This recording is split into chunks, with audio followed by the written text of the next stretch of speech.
दुर्योधन, जब शरीर सुदृढ़ होता है, निरोगी होता है, तब मन सुदृढ़ होता है। और जब मन सुदृढ़ होता है, तब एकाग्र होने में कोई कठिनाई नहीं आती। समझे? और एक बात, जब तुम युद्ध करोगे और तुम्हारा ध्यान कहीं और होगा, तो साधारण शत्रु भी तुम्हें मात कर देगा। परंतु तुम एकाग्र होकर युद्ध करोगे तो असाधारण शत्रु को भी आसानी से मात दे पाओगे। समझे?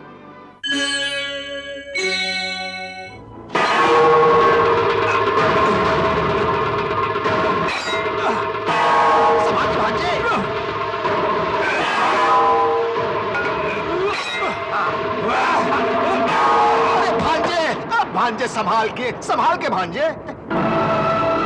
दुर्योधन,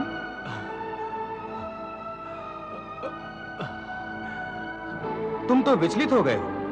तुम्हारा ध्यान किधर है? हाँ? आओ। दुर्योधन, अगर श्रेष्ठ गदाधर बनना है तो मन की एकाग्रता अत्यधिक जरूरी है। जी। आओ।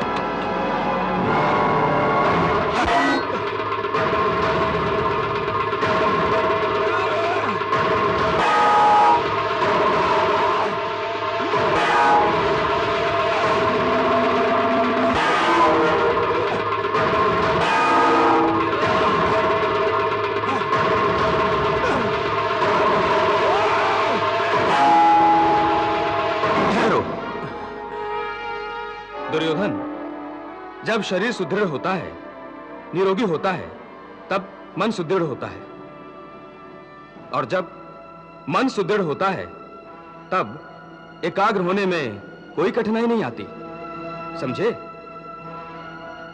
और एक बात, जब तुम युद्ध करोगे और तुम्हारा ध्यान कहीं और होगा, तो साधारण शत्रु भी तुम्हें मात कर देगा।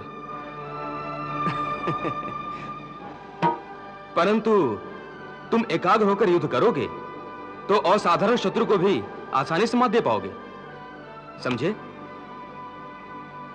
आओ।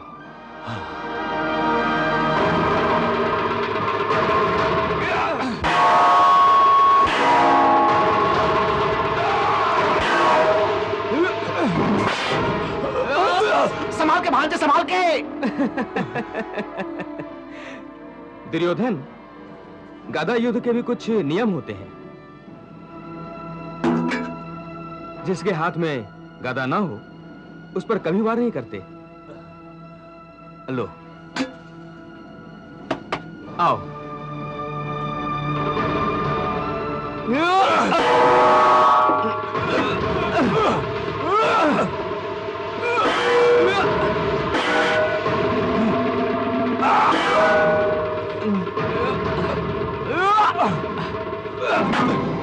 दुर्योधन, एक महत्वपूर्ण बात यह है कि गदा युद्ध खेलने वाले योद्धा के कमर के नीचे कभी वार नहीं करते।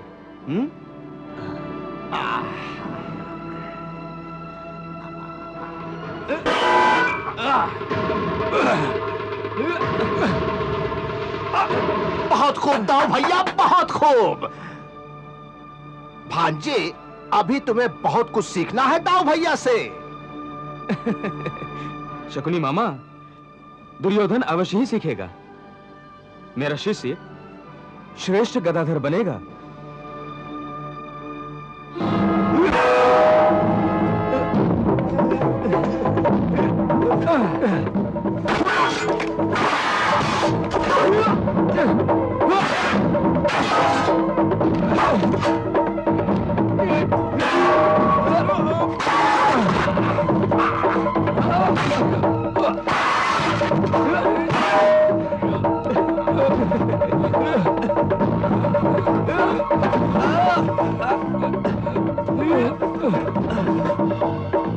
वाह द्वारकाधीश, वाह वाह द्वारकाधीश, वाह।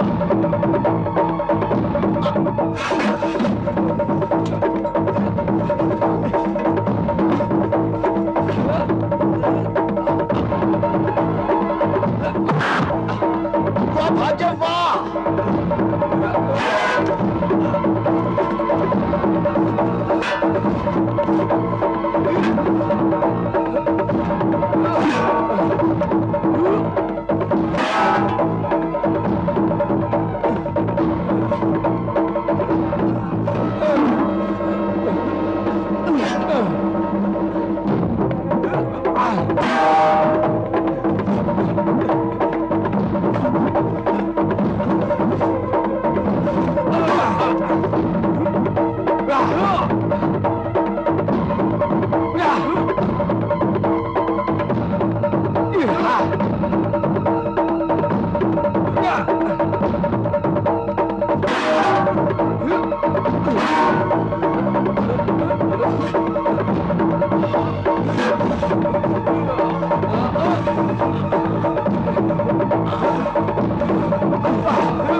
भांजे वाह। वाह दुर्योधन वाह वाह, बहुत अच्छे दुर्योधन, बहुत ही शीघ्र तुमने गदा युद्ध के दांव पे सीख लिए। तुम्हारे जैसा शिष्य पाकर मैं अपने आप को धन्य समझ रहा हूं। परंतु द्वारिकाधीश, इसने तो आपका अपमान किया है। आपका सोचना अनुचित है शकुनी मामा। शिष्य से हार जाने से और बढ़िया गुरु दक्षिणा क्या हो सकती है। मुझे तो दुर्योधन पर गर्व है। दुर्योधन, बहुत ही शीघ्र तुम दुनिया के सर्वश्रेष्ठ गदाधर बनोगे। यशस्वी भव। दुर्योधन, जो कुछ भी कमियां तुम्हें शेष हैं उन्हें मैं बहुत ही शीघ्र पूरी कर दूंगा।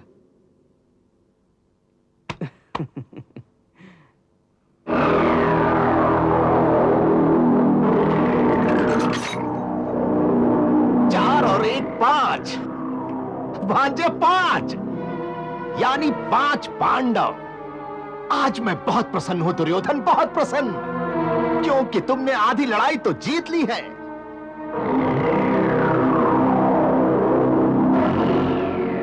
मामा श्री, आप चिंता मत कीजिए।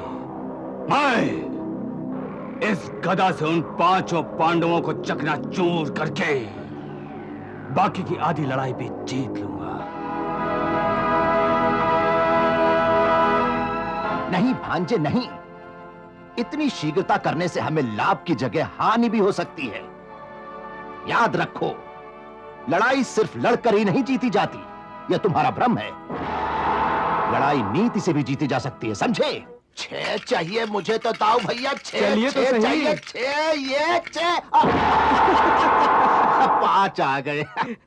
मामा जी, लगता है आज आपका दिन नहीं है, हैं? अब मेरी बारी। हाँ, आप खेलिए, आप खेलिए।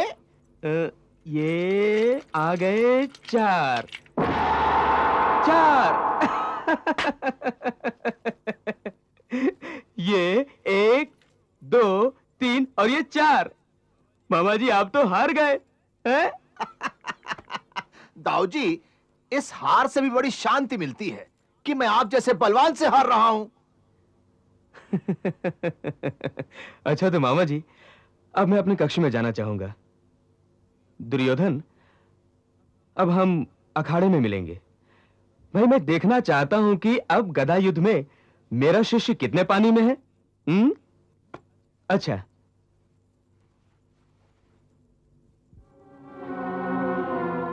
मामा श्री, आप हार गए।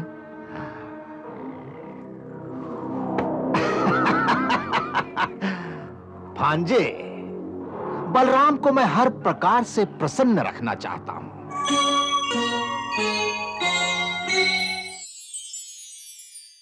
कहीं ऐसा तो नहीं कि अब आप हस्तिनापुर में डेरा डालेंगे? नहीं कन्हैया, ऐसे विचार कभी मन में भी ना लाना।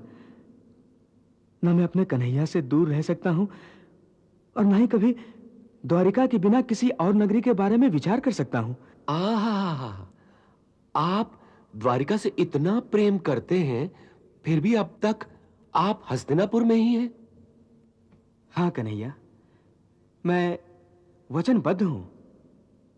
वचनबद्ध? कन्हैया, दुर्योधन को मैंने अपना शिष्य बना लिया है।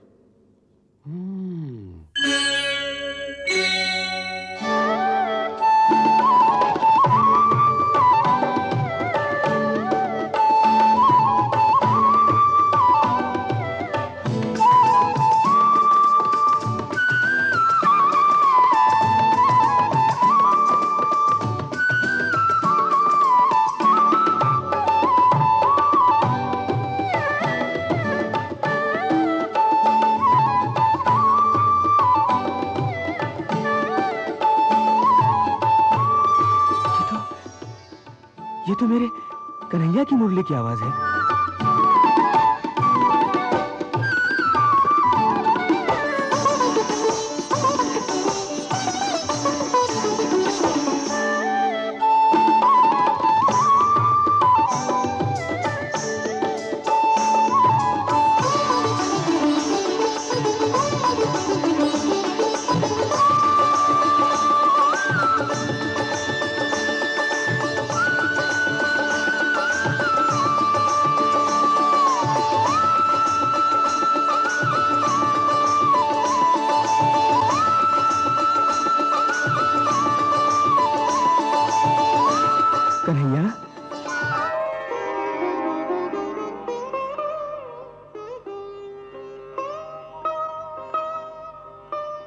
दाऊ भैया।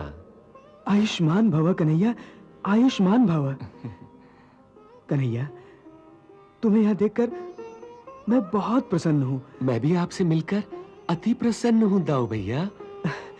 जब से आप द्वारिका छोड़ के आए हैं, मुझे ऐसा लग रहा था कि द्वारिका नगरी केवल एक शरीर है, लेकिन उसमें उसकी आत्मा नहीं है। कन्हैया, दाऊ भैया, कहीं ऐसा तो नहीं कि आप मुझसे असंतुष्ट हैं? यह कैसे हो सकता है कन्हैया? तुमसे असंतुष्ट होने का मतलब है अपने आप से संतुष्ट होना। तो फिर आप द्वारिका क्यों नहीं लौट रहे? कहीं ऐसा तो नहीं कि अब आप हस्तिनापुर में डेरा डालेंगे? नहीं कन्हैया, ऐसे विचार कभी मन में भी ना लाना। ना मैं अपने कन्हैया से दूर रह सकता हूं और ना ही कभी द्वारिका के बिना किसी और नगरी के बारे में विचार कर सकता हूं। आहा, आप द्वारिका से इतना प्रेम करते हैं, फिर भी अब तक आप हस्तिनापुर में ही हैं। हाँ कन्हैया, मैं वचनबद्ध हूं। वचनबद्ध? कन्हैया, दुर्योधन को मैंने अपना शिष्य बना लिया है, परंतु उसकी शिक्षा समाप्त होते ही मैं द्वारिका लौट आऊंगा। यहां पल भर भी नहीं रुकूंगा। सचमुच आप कितने भोले हैं दाऊ भैया। औरों की बातों में आकर अपनों को छोड़कर पराये लोगों में निवास कर रहे हैं। पराये? दुर्योधन कोई पराया नहीं है कन्हैया। अपना भी तो नहीं है। पांडव हमारे हैं, क्योंकि उनकी माता कुंती हमारी सगी बुआ है। कौरव तो पांडवों के भाई हैं, इसलिए हम उन्हें अपना मानते हैं। नहीं कन्हैया, तुम्हारे इस विचार से मैं सहमत नहीं हूं, और इस विषय में मैं तुमसे और कुछ भी कहना या सुनना नहीं चाहता। बस ताऊ भैया, बस। मुझे इसी बात का भय था, इसीलिए तुम्हें स्वयं चल के आपसे मिलने यहां आया। कन्हैया, मैंने... ताऊ भैया, मैं आपके बिना नहीं रह सकता। चलिए ना वापस द्वारिका मेरे साथ।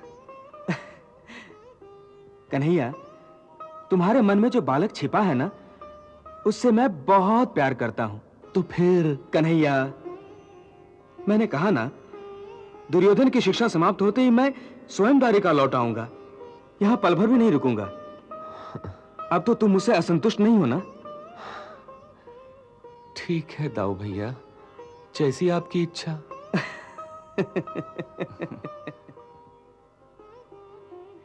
कन्हैया, एक बार फिर से मुरली सुना दो ना। बहुत दिन हुए तुम्हारी मुरली नहीं सुनी थी। हाँ दाऊ भैया।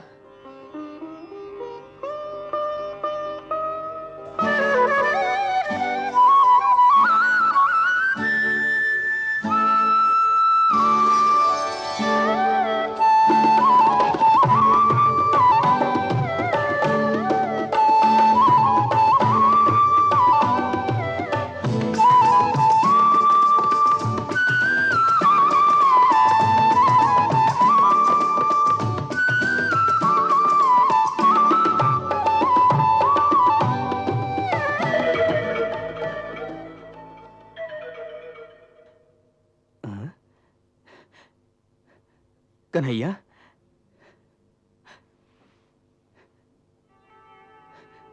कन्हैया, कन्हैया, कन्हैया, कन्हैया। दाऊ जी, इतनी रात गए आप? शकुनी मामा, यहां कन्हैया आया था। दाऊ जी, आपको कोई भ्रम हुआ होगा। भ्रम? वासुदेव तो द्वारिका में है। नहीं, वो यहां स्वयं आया था। मेरे विचार से तो आपने कोई सपना देखा होगा दाऊ जी। हो सकता है, हो सकता है।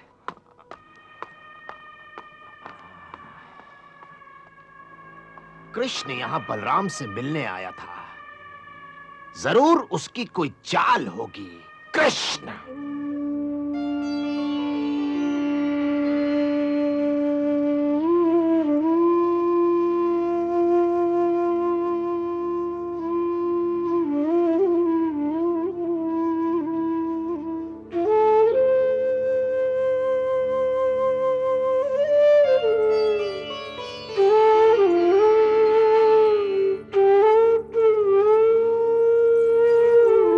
भगवान, कहो देवी। मुझे ऐसा लग रहा था जैसे आप किसी को मना रहे हैं। शकुनी मामा ने हमारे भोले भाले दाऊ भैया को जाल में फंसाया है, इसीलिए मैं उन्हें सावधान करने गया था। परंतु दाऊ भैया मेरी बात समझने के लिए तैयार ही नहीं है। इसमें आप इतना व्यथित क्यों हो रहे हैं प्रभु? व्यथित? तुम तो जानती हो कि मानव का भूत मैं हूं, उसका भविष्य भी मैं ही हूं। इस विश्व का निर्माण मैंने ही तो किया है। मैं ही सूर्य हूं, मैं ही चंद्र हूं, मैं ही वायु हूं, मैं ही अग्नि हूं। अखिल चराचर में मैं ही समाया हुआ हूं। मैं ही वर्तमान हूं और भविष्य भी मैं ही हूं। इसलिए भविष्य में जो कुछ भी होने वाला है उसका मुझे पहले से ही ज्ञान होता है। इसी कारण मेरे मन में भय उत्पन्न हो रहा है देवी, और ताऊ भैया को समझाने के लिए भी मैं इसीलिए गया था, क्योंकि भविष्य में अनर्थ होने वाला है, उसी की चिंता मैं कर रहा था। आज आप ऐसी निर्मम बातें क्यों कर रहे हैं?